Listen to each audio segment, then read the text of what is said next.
الحمد لله نحمده ونستعينه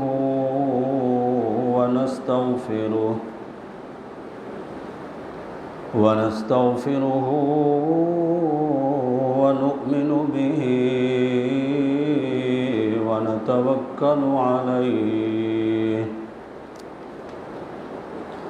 ونعوذ بالله من شرور أنفسنا ومن سيئات أعمالنا من يهده الله فلا مضل له ومن يضلله فلا هادي له شهادة أن لا إله إلا الله وحده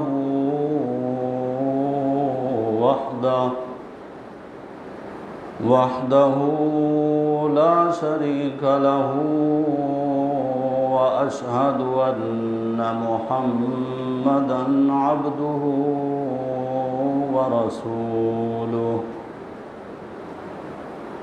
أما بعد فأعوذ بالله من الشيطان الرجيم بسم الله الرحمن الرحيم لا تجد يؤمنون بالله واليوم الآخر يوادون من حاد الله ورسوله ولو كانوا آباءهم أو أبناءهم أو إخوانهم أو عشيرتهم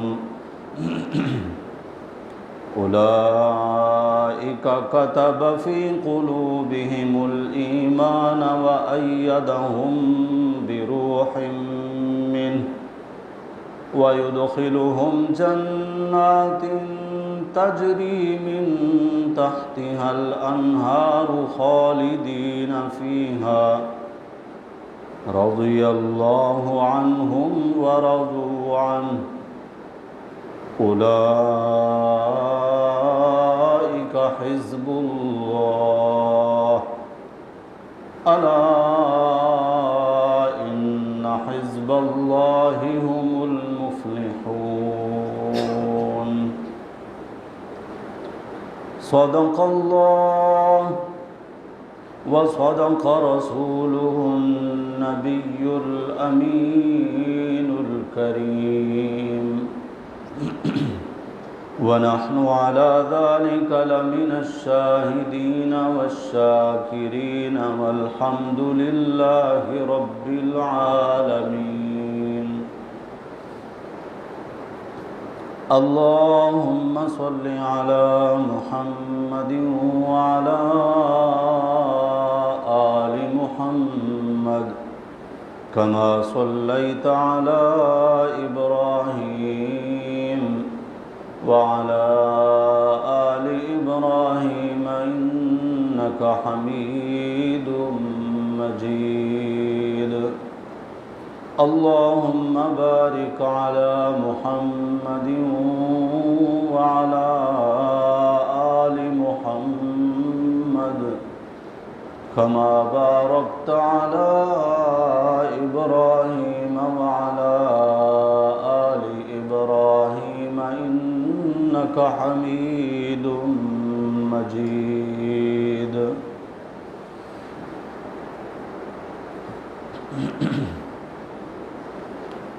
بزرگان محترم، برادران عزیز،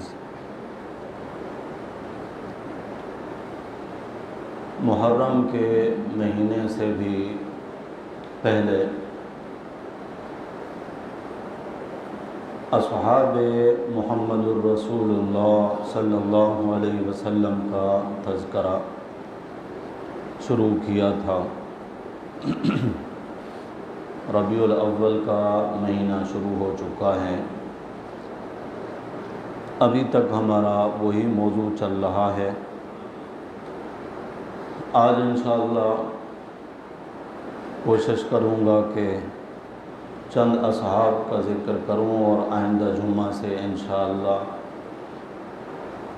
نبی کریم صلی اللہ علیہ وسلم کی سیرت کا بیان شروع کریں گے اللہ کی توفیق سے۔ شاگرد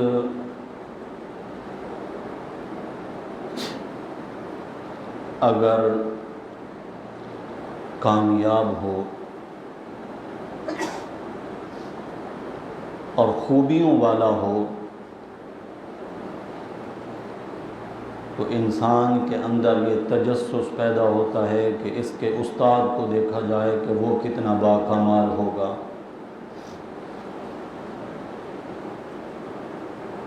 صحابہ کرام کی عظمت اور ان کی شان، صحابہ کو جو عظمت اور شان ملی ہے یہ پیارے نبی کی وجہ سے ملی ہے۔ انہوں نے وہی کمال، وہی خوبیاں، وہی اخلاق اپنائے تو یہ باکمال بن گئے۔ تو لازماً جب ان کمال والے لوگوں کی خوبیوں کا تذکرہ ہوتا ہے تو جن کے یہ شاگرد ہیں جنہوں نے نبوت والا رنگ اپنایا اور آسمان کے ستارے کہلائے، ان کی تربیت کرنے والے جو محمد الرسول اللہ صلی اللہ علیہ وسلم ہیں، آپ کتنی خوبیوں والے ہیں اور باکمال ہیں، انشاءاللہ اس کا تذکرہ کریں گے۔ امہات المومنین میں سے سیدہ عائشہ رضی اللہ تعالی عنہا کا نام ہی آیا تھا پچھلے جمعہ اور ہمارا وقت ختم ہو گیا۔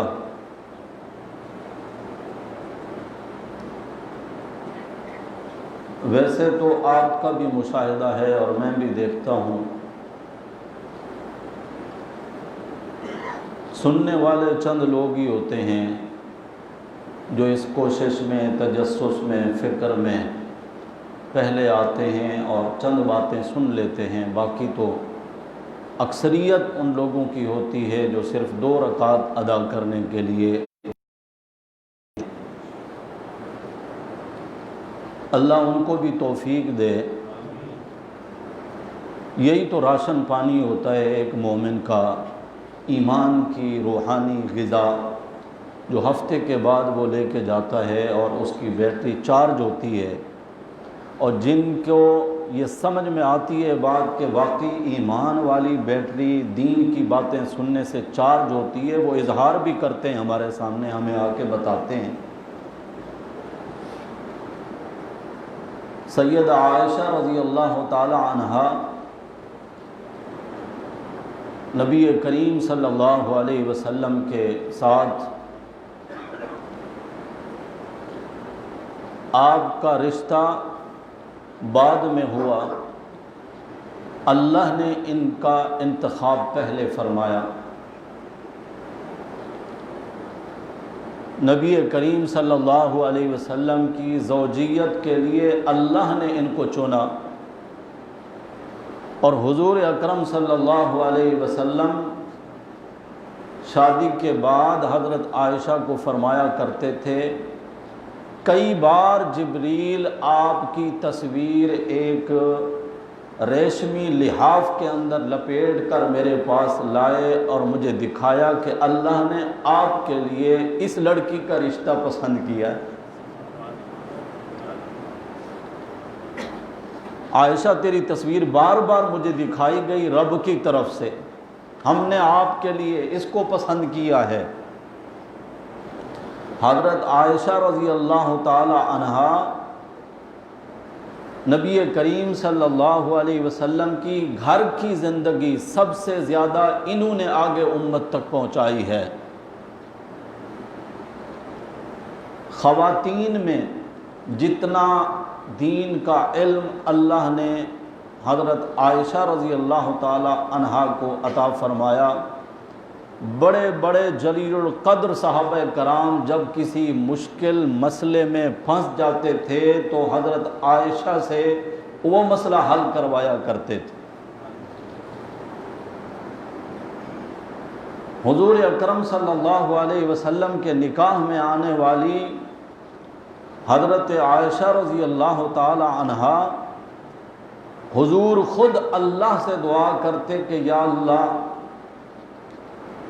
جو بیویوں کے درمیان عدل کا اور انصاف کا آپ کی طرف سے حکم ہے، اس کی تو میں برابری کی پوری کوشش کرتا ہوں، لیکن میرا دل میرے اختیار میں نہیں ہے، یہ عائشہ کی طرف زیادہ جھک جاتا ہے۔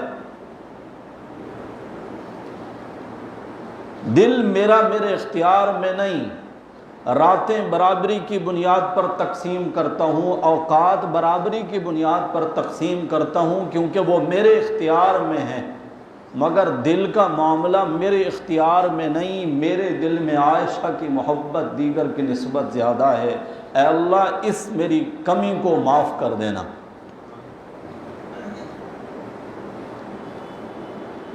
اور حضرت عائشہ رضی اللہ تعالی عنہا نبی کریم صلی اللہ علیہ وسلم کے نکاح میں آنے والی ہماری جتنی بھی مائیں ہیں، بیوہ ہیں یا مطلقہ ہیں، کنواری نبی کے نکاح میں آئی ہیں تو حضرت عائشہ رضی اللہ تعالی عنہا، حضرت عائشہ رضی اللہ تعالی عنہا دوسری امہات المومنین کے سامنے فخر فرمایا کرتی تھیں کہ اللہ نے مجھے تم پر کچھ معاملات میں فضیلت بخشی ہے۔ ان فضائل میں سے ایک فضیلت اپنی یہ بیان فرماتی تھیں، حضور تم میں سے کسی کے بستر پر تشریف فرما ہوتے ہیں، جبریل وحی لے کر نہیں آتا، میری تو گود میں سر رکھ کر حضور آرام فرما رہے ہوتے ہیں، تب بھی جبریل وحی لے کر آتا ہے۔ انصار جو صحابہ کرام تھے، صاحب حیثیت لوگ اور سعادت مند لوگ، اپنے لیے یہ بڑی خوشی سمجھتے تھے کہ ہم اللہ کے نبی صلی اللہ علیہ وسلم کے لیے کوئی چیز بطور تحفہ اور ہدیہ کے بھیجیں۔ وہ انتظار کرتے تھے کہ حضور کی باری جس دن حضرت عائشہ کے گھر ہوگی اس دن تحفے بھیجیں گے۔ باقی امہات المومنین نے اس چیز کو محسوس کیا اور انہوں نے آپس میں یہ مشورہ کیا کہ نبی کریم صلی اللہ علیہ وسلم سے درخواست پیش کی جائے کہ آپ صحابہ کرام کو فرمائیں بلا تفریق آپ سب کے ہاں برابر تحفے اور ہدیے بھیجا کریں، صرف عائشہ کے گھر میں کیوں؟ لیکن حضور کے ساتھ بات کون کرے؟ امہات المومنین میں سے، مومنوں کی ماؤں میں سے حضرت ام سلمہ رضی اللہ تعالی عنہا کا انتخاب ہوا کہ آپ اس معاملے میں نبی کریم صلی اللہ علیہ وسلم سے بات کریں۔ جب حضرت ام سلمہ رضی اللہ تعالی عنہا نے آپ صلی اللہ علیہ وسلم سے یہ درخواست پیش کی تو نبی کریم صلی اللہ علیہ وسلم ناراض ہوئے اور فرمایا عائشہ کے معاملے میں مجھے تنگ نہ کرو، یعنی اس معاملے کو رہنے دو۔ پھر مشورہ ہوا کہ آپ صلی اللہ علیہ وسلم کی اس وقت چونکہ صرف ایک ہی بیٹی زندہ تھی، بڑی تینوں صاحبزادیوں کا انتقال ہو چکا تھا، حضرت فاطمہ رضی اللہ تعالی عنہا صرف یہی ایک بیٹی ہیں جن کا انتقال میرے نبی کی وفات کے بعد ہوا ہے، باقی تینوں صاحبزادیاں پہلے ہی وفات پا چکی تھیں۔ مشورہ ہوا کہ حضور اپنی بیٹی سے بہت محبت کرتے ہیں، اور حضور اکرم صلی اللہ علیہ وسلم کا فرمان ہے فاطمہ میرے جگر کا ٹکڑا ہے، جس نے اس کو تکلیف پہنچائی اس نے مجھے تکلیف پہنچائی۔ جس فاطمہ کے آنے پر نبی کریم صلی اللہ علیہ وسلم کھڑے ہو کر استقبال فرماتے اور پیشانی پر بوسہ دیتے، اور مزمل والی چادر بچھا کر اپنی صاحبزادی کا استقبال کرتے۔ فاطمہ رضی اللہ تعالی عنہا سے بات کی جائے کہ وہ اپنے بابا سے بات کریں، حضرت فاطمہ رضی اللہ تعالی عنہا نے جب نبی کریم صلی اللہ علیہ وسلم سے یہ معاملہ پیش کیا کہ ابا جان صحابہ سے فرمائیں وہ تحفے تحائف بلا تفریق ہر ایک کے گھر میں بھیجیں، حضرت عائشہ رضی اللہ تعالی عنہا کو معاملہ انہوں نے مخصوص کیوں کر رکھا ہے؟ تو نبی کریم صلی اللہ علیہ وسلم نے فرمایا فاطمہ بیٹا، کیا تو اس سے محبت نہیں کرتی جس سے تیرا بابا محبت کرتا ہے؟ نہیں یا ابا جان، میں قربان ان پر جو آپ کی محبوبہ ہیں، میں ان سے کیوں نہ محبت کروں؟ فرمایا پھر عائشہ کے معاملے میں مجھے کچھ نہ کہو۔ سیدہ عائشہ رضی اللہ تعالی عنہا وہ خوش قسمت ہیں، یہی ربیع الاول کا مہینہ تھا، بلکہ سفر کے آخر میں سے ہی آپ صلی اللہ علیہ وسلم پر بیماری کا اثر ہوا، اور بالآخر اللہ کے نبی صلی اللہ علیہ وسلم یہ جہان فانی چھوڑ کر اللہ کے حضور پہنچ گئے۔ حضور اکرم صلی اللہ علیہ وسلم کی جب وفات ہوئی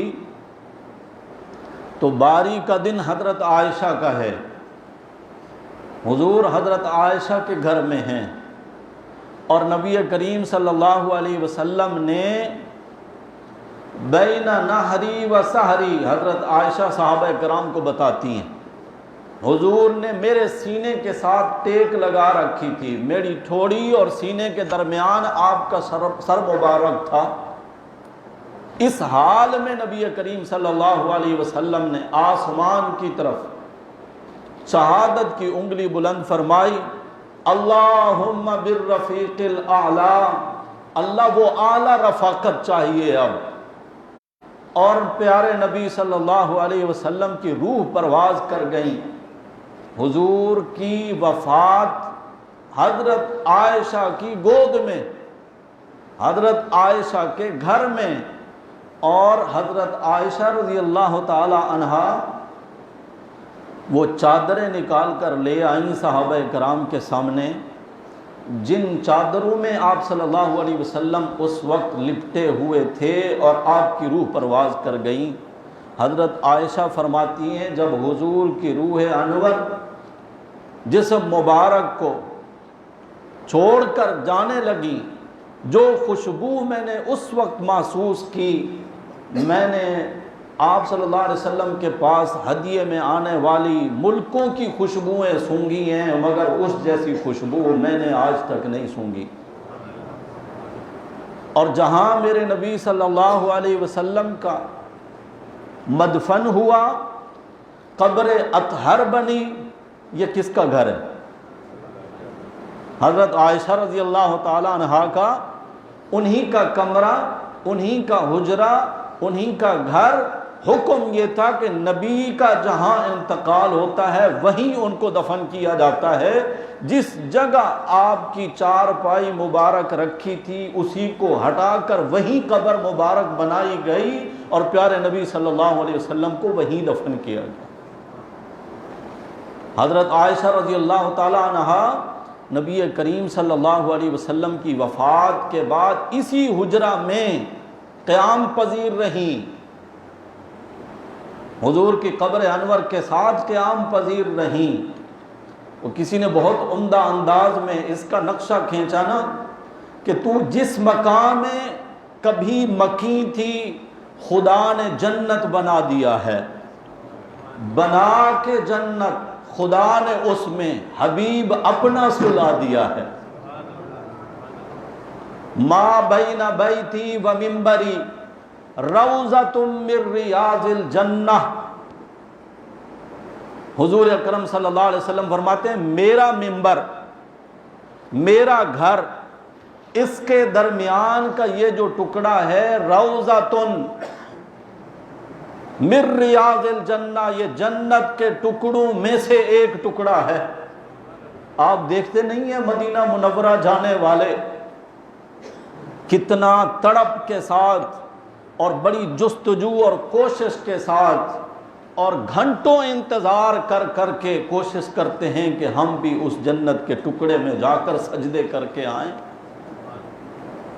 نبی کریم صلی اللہ علیہ وسلم جہاں مدفون ہیں یہ سیدہ عائشہ اللہ تعالی عنہا کا گھر اور انہی کا حجرہ مبارکہ ہے۔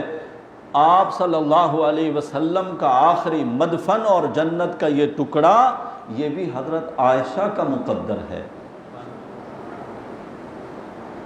تو تذکرے کرتے چلے جائیں حضرت عائشہ رضی اللہ تعالیٰ عنہا کے تو وہ محدود تو نہیں ہیں، اللہ نے آپ کو بڑے رتبے عطا فرمائے، مگر میں اپنے نبی صلی اللہ علیہ وسلم کے کچھ اصحاب کا ذکر کروں گا۔ محبت دعوت کرنے والے بہت ہیں، مگر جو محبت میرے نبی کے اصحاب کو نبی کریم صلی اللہ علیہ وسلم سے تھی، ہمیں تو ریت کے جو ذرات ہوتے ہیں نا اس کا ایک ذرہ بھی نہیں ملا، اور ان کے دلوں میں وہ پہاڑوں جتنی محبت حضور کے بارے میں موجود تھی۔ حضرت خبیب رضی اللہ تعالیٰ عنہ صحابی رسول ہیں، ابتدائی دور ہے اسلام کا، مشرکین کا غلبہ ہے، یہ غلام ہیں، ان کو لے گئے اور پورے مکہ کے مشرکین کو جمع کر لیا کہ آؤ تماشا دیکھتے ہیں، آج پٹاخے ہوں گے محمد صلی اللہ علیہ وسلم کے ماننے والوں کے۔ حضرت خبیب کو ایک درخت کے ساتھ باندھ دیا گیا، اور جتنا نشانہ باز تیر انداز تھے ظالموں نے، اب چاروں طرف یہ تماشا دیکھنے والے کھڑے ہیں اور بیٹھے ہیں۔ کسی کو کہا جاتا ہے کہ اس کے ہاتھ کا نشانہ لگائیں، وہ وہیں پر تیر مارتا ہے۔ کسی کو کہا جاتا ہے کہ ان کی آنکھ کا نشانہ لگائیں، وہ وہاں پر تیر مارتا ہے۔ وہ اپنے نشانے ٹھیک کر رہے ہیں اور اللہ کے نبی صلی اللہ علیہ وسلم کے یہ صحابی اس کا جسم چھلنی ہوتا جا رہا ہے۔ مشرکین قریب آ کر کہتے ہیں خبیب صرف ایک لمحہ تیرے پاس ہے بچ جانے کے لیے، چھوڑ دو محمد صلی اللہ علیہ وسلم کو، جان پہ بنی ہے، کیوں خامخواہ اس کے پیچھے لگے ہو، اپنا جس طرح ہماری زبان میں کہتے ہیں اپنے دشمن بن گئے۔ تو حضرت خبیب رضی اللہ تعالیٰ عنہ کے وہ الفاظ، وہ سونے کے پانی سے بھی اگر لکھے جائیں تو پھر بھی ان کی وہ قدر شناسی نہیں ہو سکے گی۔ ان کو کہا گیا کہ جہاں تم ہو، اگر یہاں پر نعوذ باللہ محمد صلی اللہ علیہ وسلم کو لایا جائے اور تمہیں چھوڑ دیا جائے کیسا لگے گا؟ تو حضرت خبیب کہتے ہیں ظالمو، تم پورے محمد صلی اللہ علیہ وسلم کی بات کرتے ہو سر سے لے کر مبارک قدموں تک، میں تو اپنے نبی کے مبارک پاؤں میں چبھتا ہوا کانٹا بھی محسوس نہیں کر سکتا۔ ایک جان ہے، رونے لگے۔ پوچھا گیا نا، افسوس ہو رہا ہے نا، جس مذہب کو اختیار کیا تھا اور جس محمد صلی اللہ علیہ وسلم کا دامن پکڑا تھا، آج وہ کسی کام نہیں آئے تمہارے۔ کہنے لگے غلط سوچ ہے تمہاری، میں تو یہ سوچ رہا ہوں کہ میرے اس جسم میں صرف ایک ہی جان جو ان پر قربان ہو رہی ہے، کاش 1000 جانیں ہوتی، ہر بار میں تڑپ تڑپ کر گرتا اور مرتا، یہ سودا میرے لیے پھر بھی سستا تھا۔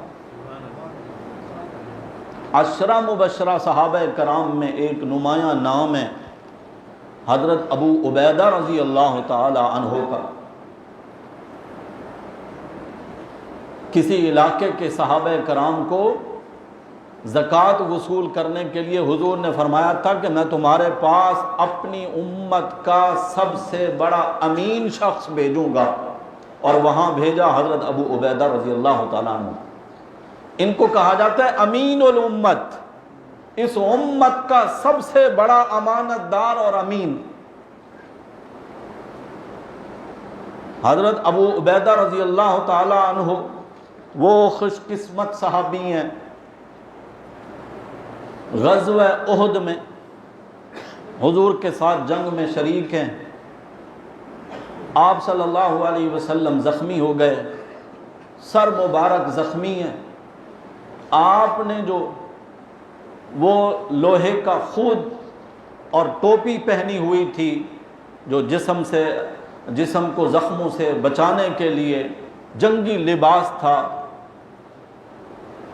اس کی کڑیاں نبی کریم صلی اللہ علیہ وسلم کے مبارک رخساروں میں پیوست ہو گئی، کھینچنے سے نہیں کھینچ رہے۔ کیا کیا جائے، اس کا کیا حل نکالا جائے؟ جدید دور تو تھا نہیں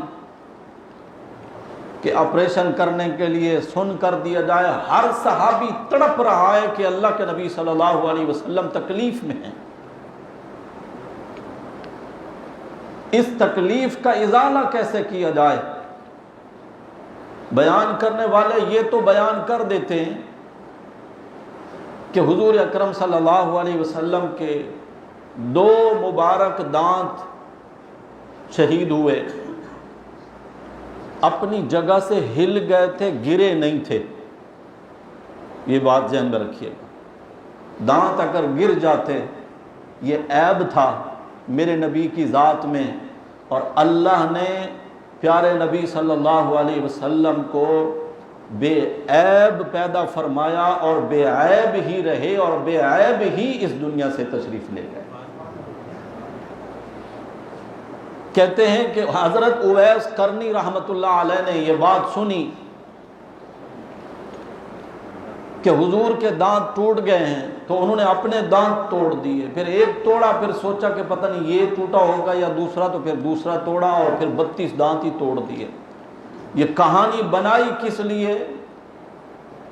کہتے ہیں حضرت اویس قرنی کے چونکہ سارے دانت ٹوٹ گئے تھے تو کھانا تو پھر کھا نہیں سکتے تھے، وہ حلوہ کھاتے تھے، نرم غذا۔ اب کہانی اور داستان سنانے والے نے حلوے کے لیے راہ ہموار کرنے کے لیے کہانی تو گھڑ دی، اس کا پس منظر بھی تو بتاتے نا کہ میرے نبی کے دانت مبارک شہید ہوئے کیوں، کس کی خاطر؟ لا الہ الا اللہ کی خاطر، اللہ کے راستے میں جہاد اور قتال کرتے ہوئے، دشمنان اسلام سے لڑتے ہوئے آپ صلی اللہ علیہ وسلم دانت شہید ہو گئے۔ تو گھر بیٹھ کے حلوے کھانے کے چکر میں ہے، صحابہ کرام ایسے نہیں تھے۔ ہر ایک کی کوشش تھی کہ حضور کو تکلیف سے میں بچاؤں، لیکن خوش قسمتی حضرت ابو عبیدہ کے حصے میں آئی، یہ آگے بڑھے، انہوں نے کہا یا رسول اللہ میں دانتوں کے ساتھ یہ کڑیاں نکالنے کی کوشش کرتا ہوں، اور میری بھرپور کوشش ہوگی کہ آپ کو تکلیف نہ ہو۔ اب کوئی کیل یا کڑی نوکدار کوئی چیز رخسار میں گھسی ہے، وہیں منہ رکھ کے اس کو دانتوں سے پکڑ کے نکالا جا رہا ہے۔ ابو عبیدہ کے ہونٹ کہاں ہوں گے؟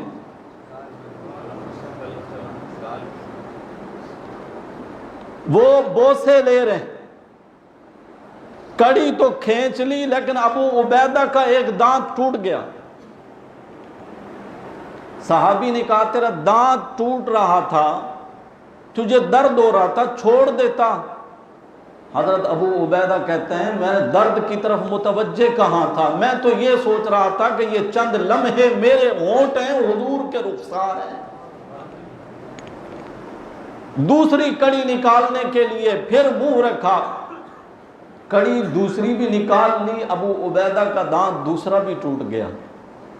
صحابہ فرماتے ہیں سامنے والے دو دانت اگر کسی شخص کے نہ ہوں، بات کرتے ہوئے ہنستے ہوئے برا لگتا ہے، لیکن ابو عبیدہ کو اللہ نے ایسا حسن دے دیا، وہ جب ہنستے مسکراتے تو ایسا لگتا ان کے حسن میں مزید اضافہ ہو چکا ہے۔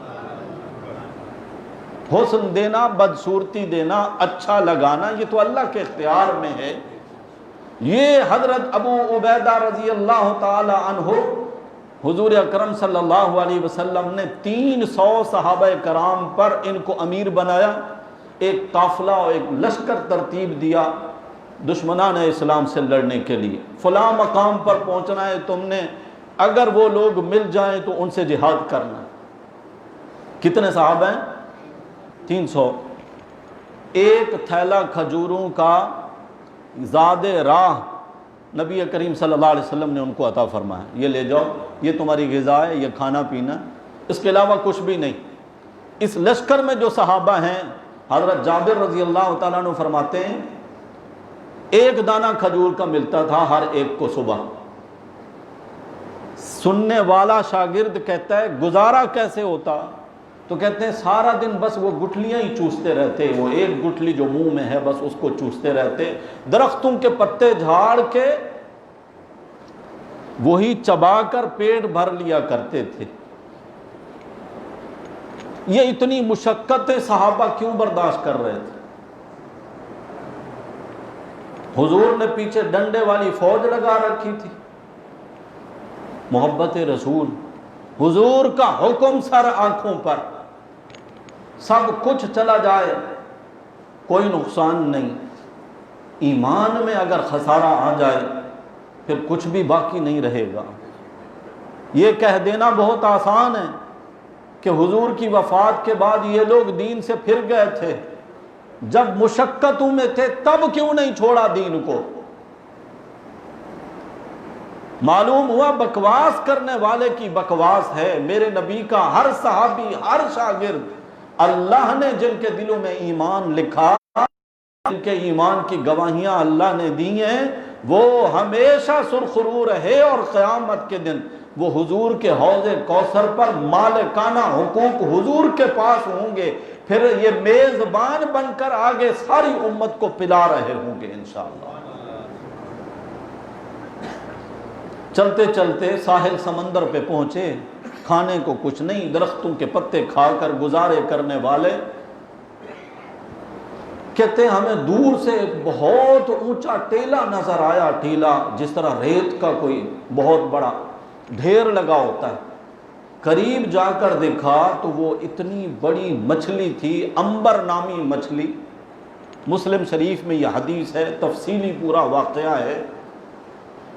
صحابہ کرام آپس میں سوچنے لگے، مشورہ ہوا تو پھر فرمایا کہ یہ ہمارا رزق ہے جو اللہ نے سمندر سے نکال کر ہم تک پہنچایا، ہم اضطراری کیفیت میں ہیں، کھانے کو ہمارے پاس کچھ نہیں، یہ اپنا رزق ہے اور کھاؤ۔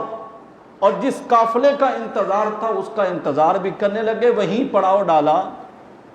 کتنا بڑی مچھلی تھی جو میرے نبی کے صحابہ کا رزق اللہ نے سمندر سے نکال کے ان کو دیا۔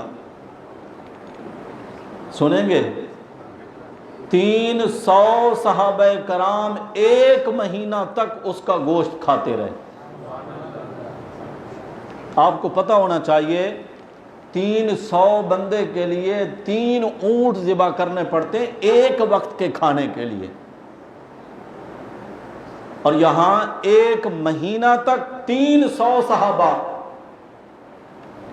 صحابہ معمولی لوگ تھے جن کے لیے اللہ غیب سے ایسے انتظام فرماتے ہیں رزق کے۔ کہتے ہیں وہ مچھلی اتنا بڑی تھی، حضرت ابو عبیدہ رضی اللہ تعالیٰ عنہ نے اس کا جو آنکھ کا گڑھا تھا نا، سمجھ رہے ہیں، آنکھ کا جو گڑھا تھا ڈھیلا اس کا نکل گیا، 13 صحابہ کرام کو اس میں بٹھا دیا۔ یعنی ایک کمرے جتنا تو ہوگا نا، جہاں 13 صحابہ کرام کو بٹھایا ہے، ایک آنکھ کا اس کا یہ گڑا اور اس کا جو پسلی کا کانٹا تھا، ہڈی تھی، اس کو یوں کھڑا کیا، ٹیڑھی ہوتی ہے نا یہ، اونچے قد کا جو اونٹ تھا اس کے اوپر صحابی کو بٹھا کر اس کے نیچے سے گزار دیا۔ اتنا بڑی مچھلی، یہ مہمانی تھی اس رحمان کی طرف سے، اور کن مقدس لوگوں کے لیے؟ اللہ کے نبی کے صحابہ، دین پر قربان ہونے والے، حضور پر جان نثار کرنے والے۔ حضور کا حکم آیا، یہ نہیں سوچا کہ ایک تھیلا کھجوروں کا اور 300 افراد اور سفر کی واپسی کا بھی کوئی پتہ نہیں کہ عرصہ کتنا لگے گا، یہیں سے چھوڑ دیتے، یہیں سے انکار کر دیتے، ہم نہیں جاتے۔ انہوں نے اس پر بھروسہ کیا جو نظر نہیں آتے، اور اس نے بھی وہاں سے رزق کا انتظام کیا جہاں ان کا وہم و گمان بھی نہیں تھا۔ آئیے قرآن میں سورۃ الطلاق میں اللہ فرماتے ہیں، من یتق اللہ، جو اللہ سے ڈر گیا نا، جس نے تقوی کیا ظاہراً بھی اور خلوت میں بھی، جلوت اور خلوت میں اللہ سے جو ڈرنے والا ہے، یجعل لہ مخرجا، اللہ اس کو ہر مشکل سے نکال لیتے ہیں۔ ایک وعدہ، اور دوسرا وعدہ یہ یرزقہ من حیث لا یحتسب، اور اللہ اس بندے کو ایسی جگہ سے رزق عطا فرماتا ہے جہاں سے اس کا وہم و گمان بھی نہیں ہوتا۔ غزوہ خندق اگر سنا ہے، تفصیلات میں جانے کا میں تو اپنے مطلب کی بات کر رہا ہوں، صحابہ وہ ہیں جن پر اللہ نے خصوصی رحمتیں فرمائی۔